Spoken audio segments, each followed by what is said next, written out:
Qui a accouché le peuple juif? C'est l'Afrique. Qui a accouché le peuple juif? C'est l'Afrique. Toute l'Afrique, du sud au nord, était de couleur noire. Rachid, un de nos commentaires les plus importants, dit clairement que tous les Égyptiens, au moment où les Juifs étaient esclaves là-bas, étaient de couleur noire.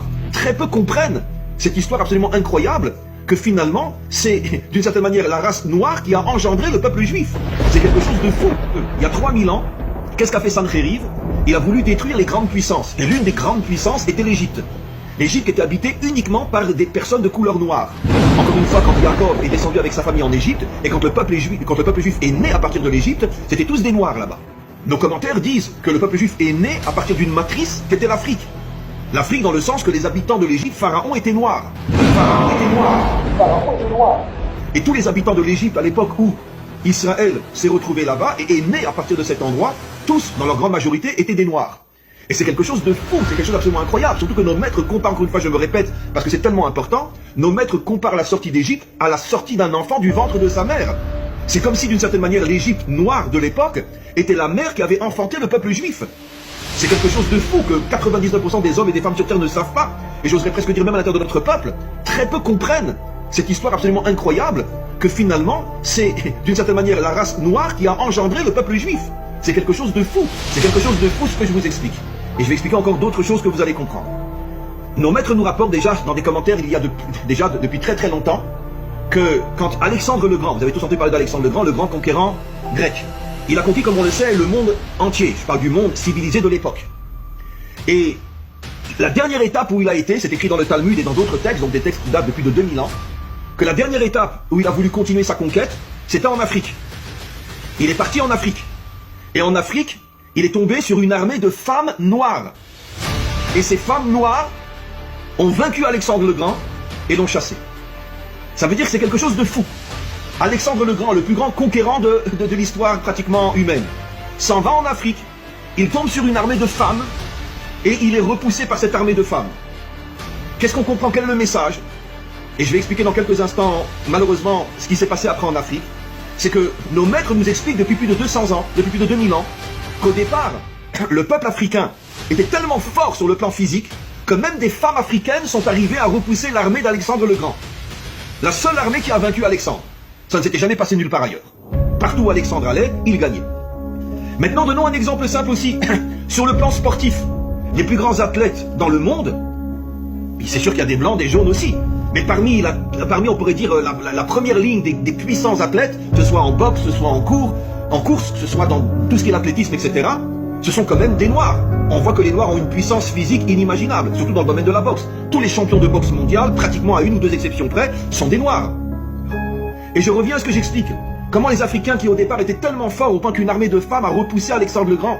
Comment les Juifs à l'époque du roi David qui étaient tellement forts. Comment on est devenus des esclaves. Comment on est devenus des exilés. Comment on est devenus des gens qui ont été poursuivis pendant des millénaires et qui ont été massacrés. Juifs et Africains.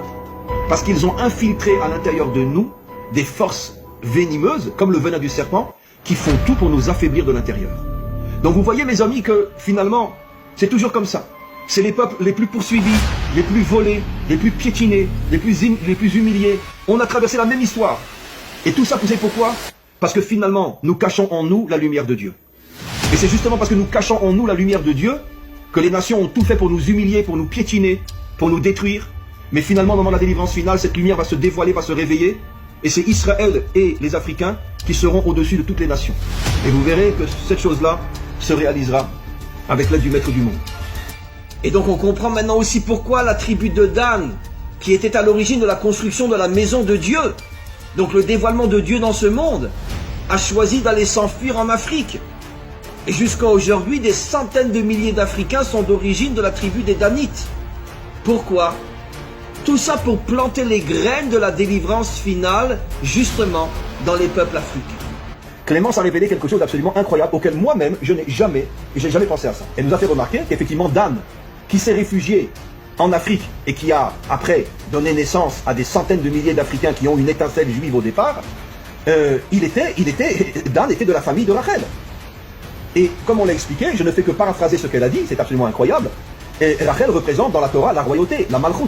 Et c'est ce que j'ai expliqué dans l'un de mes premiers cours, que vous savez que chaque qualité correspond à une couleur, et nos maîtres disent depuis des millénaires que le noir est la couleur de la Malchut.